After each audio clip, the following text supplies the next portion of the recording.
Graça e paz da parte do Senhor Deus Jeová Todo-Poderoso, que a sua graça esteja administrando as vossas vidas, conforme é sabido. Se nos mantivermos em rebelião e quebrarmos o nosso pacto de amor e fidelidade com o Senhor Deus dos Exércitos, Ele também nos rejeitará. Ou seja, tem que haver uma completa união. Nós temos que buscar a Deus e Deus se aproximará de nós. Esse é o casamento completo, a união perfeita. É o povo querendo Deus e obviamente que Deus responde com reciprocidade. Amém. Lá no livro de Jeremias, no capítulo 27, lá fala sobre o rei Joaquim, o rei de Judá, que ele fez coisas terríveis, que o Senhor Deus não se agradava. E Deus entregou o seu reinado na mão do rei Nabucodonosor, rei da Babilônia. Aí lá, através, lógico, que essa profecia veio através do profeta Jeremias, lá no versículo 5, Deus fala assim... isso aqui foi um recado para o rei Joaquim, né? Através dessa mensagem, Deus estava entregando o seu reino na mão de Nabucodonosor, rei da Babilônia. E a mensagem foi assim: olha, rei Joaquim, Deus falando, eu fiz a terra, eu fiz o homem, os animais que estão sobre a face da terra pelo meu grande poder e com o meu braço estendido. E dou tudo isso, né, que o Senhor Deus criou, àquele que me agrada aos meus olhos. O Senhor Deus falando.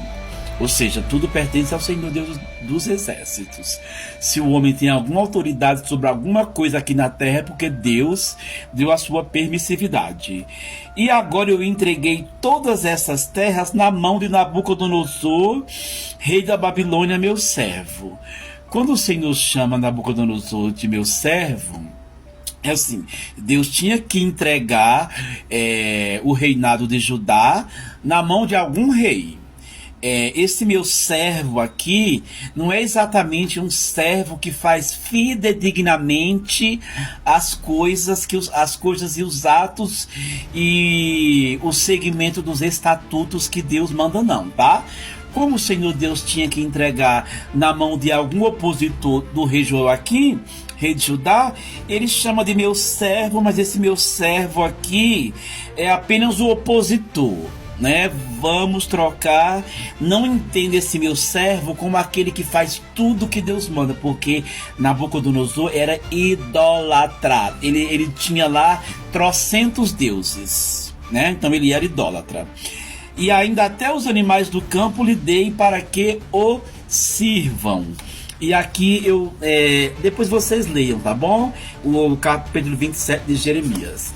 Mas o que deixa claro aqui é que quando o povo do Senhor, que o conhece, que sabe o quanto Deus é fiel e o quanto ele zela para o cumprimento da sua palavra, e ele zela pela felicidade, pelo bem-estar do seu povo.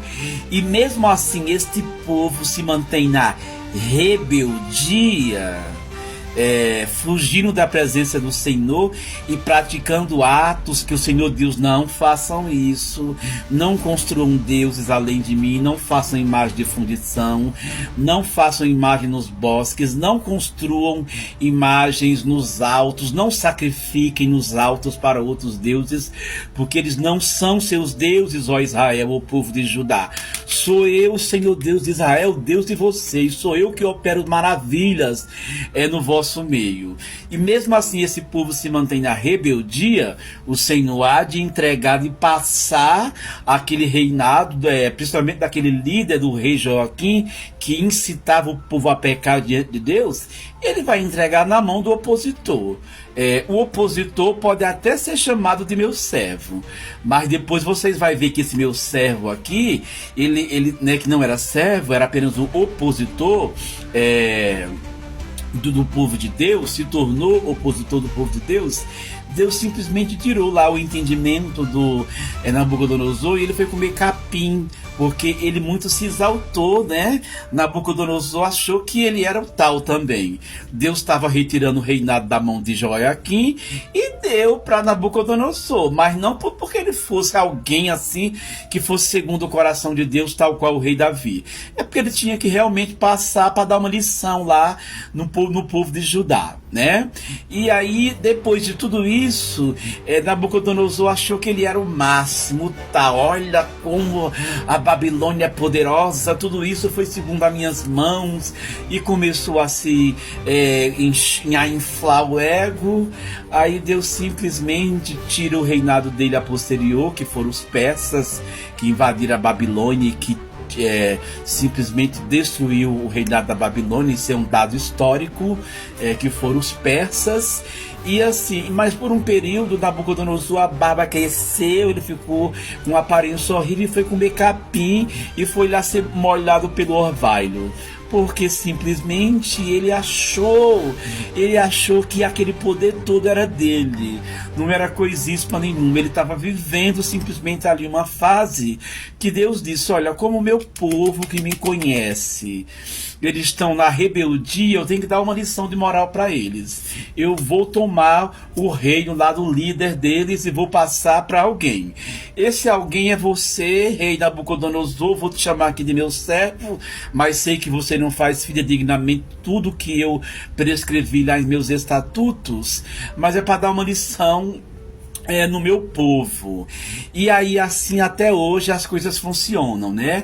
Quando Deus percebe que um reinado, um presidente,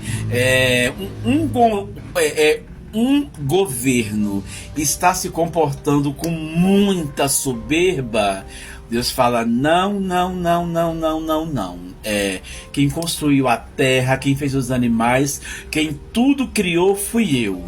E assim, há que seguir os meus ensinamentos. Eu não mando ninguém ser soberbo, muito pelo contrário, é para ser misericordioso, amparar o órfão, amparar o pobre, o necessitado. Então assim, não se encham de poder, de poder, de poder, de poder, porque senão eu derrubo. O Senhor Deus, o poderoso lá tá assim, todo exaltado, aí ele derruba. O Senhor Deus toma-lhe o trono e deixa bem claro que o coração do homem tem que seguir os seus preceitos, tá entendendo? Tem que ser pessoas que sejam irmãos, né, da humildade, pessoas que não sejam altivas de coração, pessoas que queiram muito exaltar-se o seu ego, comportar-se com um ego inflado, porque o Senhor Deus, de uma situação que está eriçado, ele derruba assim, num piscar de olhos, tá entendendo? Com Deus funciona assim. Então, meus amados, nesse sábado maravilhoso, sejamos humildes, peçamos sabedoria a Deus, para que Ele seja o nosso guia, para que Ele nos guie pelo caminho, para que possamos a cada dia ser mais parecido com Cristo, seu Filho que Ele mandou para nos redimir. Cristo lavava os pés dos discípulos. Cristo era uma pessoa que acolhia aquelas pessoas que não tinham status nenhum, era o pobre mesmo que vinha atrás de Jesus, era aquela pessoa que estava à margem da sociedade e Jesus estava com eles. E assim, não tem por que querer ser arrogante, prepotente e ser uma pessoa soberba, porque hoje você está vivo, amanhã você pode estar morto, né? Simplesmente assim. Hoje você está vivo se achando tal, o Todo-Poderoso, e amanhã você pode simplesmente dormir e não acordar. Porque, né, é o Senhor Deus quem controla tudo. É o Senhor Deus que faz as nossas almas acordar. Então é o Senhor Deus que tem o domínio ali do nosso espírito. Então para que ser arrogante, prepotente? Para que ser soberbo? Senão, lá, tal qual o texto que eu li, Deus tira-lhe o reino, Deus tira-lhe o poder.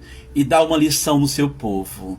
Aí depois que esse povo tem uma lição, ele volta todo humilde. Ai, não devíamos ter obedecido, não devíamos ter desobedecido às ordens do Senhor, porque eram estatutos que nos levavam à vida. Eram regras que nos levavam ao caminho da felicidade, do bem-estar. E aí a gente se desviou e às duras penas tivemos que aprender desse jeito.